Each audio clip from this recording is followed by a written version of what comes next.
From philosophizing plants to deathclaws dreaming of diplomacy, the world of Fallout was once home to a surprising number of chatty animals. But where did this trend begin, and why did it all but disappear in later games? Well, one of the rarest encounters in Fallout 1 involves a simple herd of 6 wild Brahmin. Unlike most creatures in the wasteland, they don't attack the player. Instead, they simply say moo, or if they're feeling particularly eloquent, moo I say. This encounter may seem like a throwaway joke, but it actually has a deeper meaning. Cain, one of Fallout's key developers, used to play a game called Darker Realms, where he had a habit of teleporting snow cows into his friend's workroom.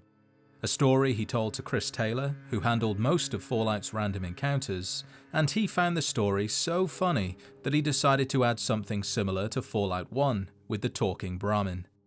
While this encounter is considered non-canon, Ed, a Brahmin dealer in Fallout 2, mentions that he witnessed his Brahmin speak, saying, "Moo I say," which could just be a reference to the encounter, but it could also mean that there's more of them out there.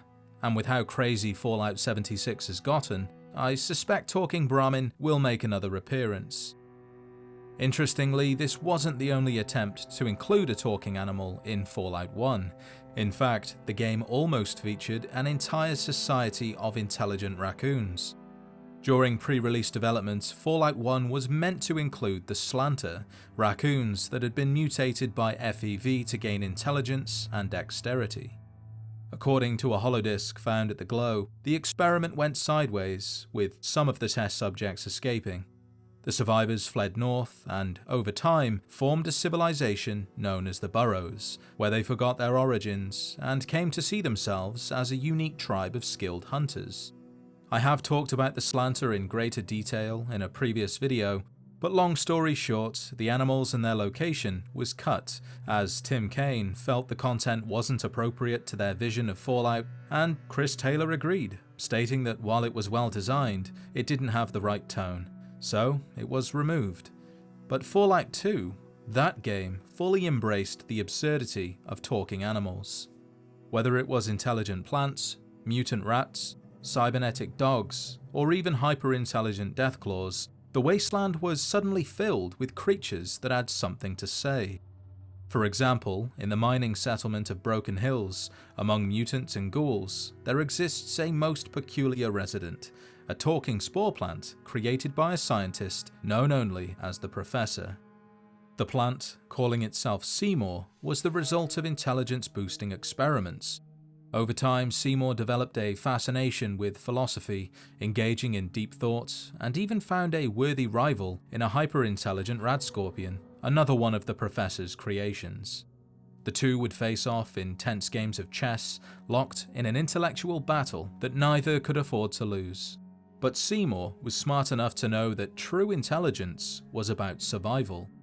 He understood that if the Professor ever realized just how advanced he had become, he would likely be dissected and studied.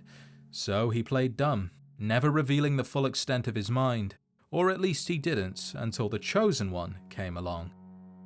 Now, the Rad Scorpion story ended in tragedy.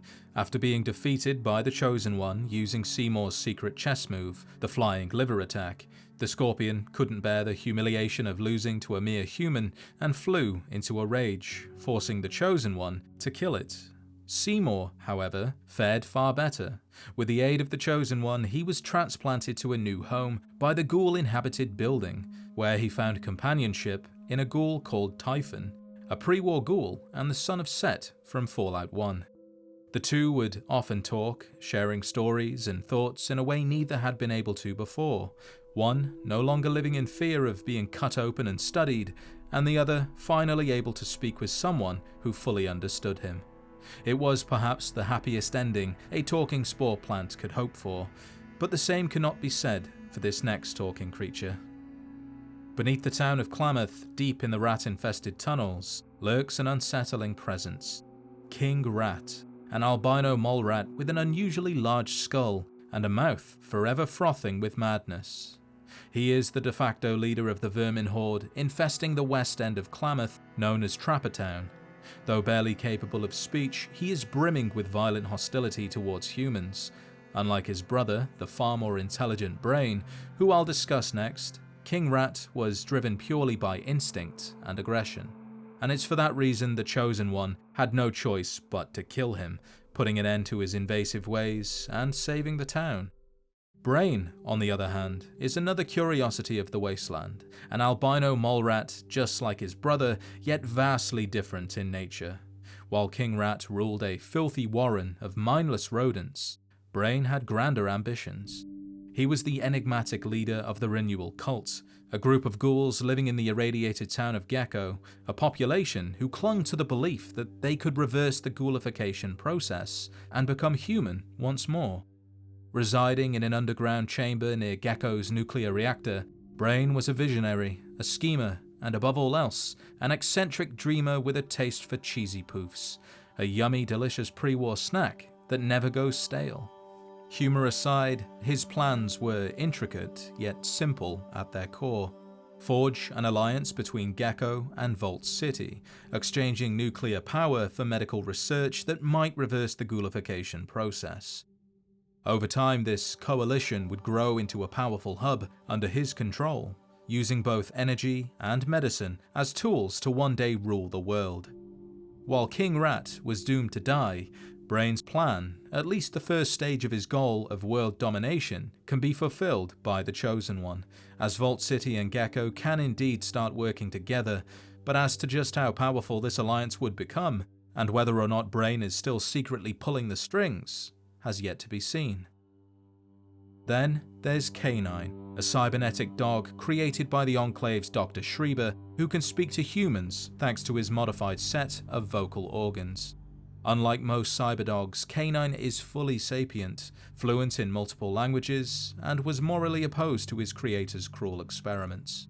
After being immobilized as punishment for biting Dr. Schreiber, Canine was freed by the Chosen One, and for a time they traveled together. However, despite being saved, Canine was eventually confiscated by the NCR, and in their efforts to learn more about the Enclave, they disassembled him, a process that ultimately ended his life. And this theme of intelligent animals having unhappy endings continues with this next creature. Perhaps the most famous talking creatures in Fallout 2, and perhaps the entire series, are the intelligent deathclaws, created by the Enclave in 2235 to see how the creatures would react to FEV, and the result was a breed of deathclaw so smart that they could see they were destined for slavery. So they played dumb until they could gain their freedom, and that moment came after executing their first order, assault Vault 13 and kidnap the population, which they did, but after they had, they decided to turn their backs on the Enclave and transform the Vault into their new home, a place where deathclaws and humans could live together in peace. But their story, as I've said, ended in tragedy. When the Enclave discovered that their creations were beginning to question their authority, they sent Frank Horrigan to wipe them out. By the time Fallout 2 concludes, only 2 intelligent deathclaws were left alive. Goris, a scholar who was away during the Enclave's second assault on Vault 13, and Zahn, who was captured and taken to Navarro. The Fallout Bible presents conflicting information on whether intelligent deathclaws could survive and reproduce, passing on their intelligence to the next generation, but in Fallout Shelter Online, which takes place just before the events of Fallout 4, there's Kura, a wise deathclaw that, much like Goris and Zahn, can speak to humans. And while it isn't stated whether she is or isn't related to the intelligent deathclaws in Fallout 2, she does say that she learned everything she knows from her distant relative, who used to hide his identity so he could travel with humans, suggesting she is related to Goris. And this tiny piece of information shows us that the developers haven't forgotten about the intelligent deathclaws, so there's still a chance that one day they could return as a fully fledged group.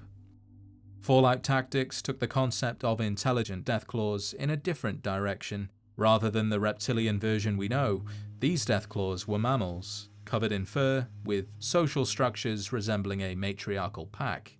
For reasons unknown, they could already mimic human speech and actually talk to humans. Their leader, known as the Matriarch, was captured by a psychic tribe called the Beast Lords, who wanted to control her, but she was eventually freed by the Midwestern Brotherhood, after which she guided her pack to their base and offered to join them, and the Elders actually agreed. Even though this game is semi-canon, at one point in time, the Brotherhood of Steel actually had its own squad of Deathclaw Knights, which is insane to think about, but so good. As the series shifted towards a more grounded, serious tone, the days of religious rodents and philosophical plants came to an end. With the arrival of Fallout 3, New Vegas, and even Fallout 4, talking animals all but vanished. However, while the series has moved away from talking creatures, it never completely abandoned the idea, because in Fallout 76, talking creatures returned, but with a twist. Rather than having animals that speak directly to humans, the game introduced Vox interpreters, devices that allow players to translate the speech of certain animals. One example is found in the daily quest, Someone to Talk To, where players can use a Vox interpreter to understand the thoughts of creatures living in Monongah. While the animals don't speak to the player, their thoughts are translated into broken English, and here's a few examples of what a rabbit may think about. Looking out for bad things.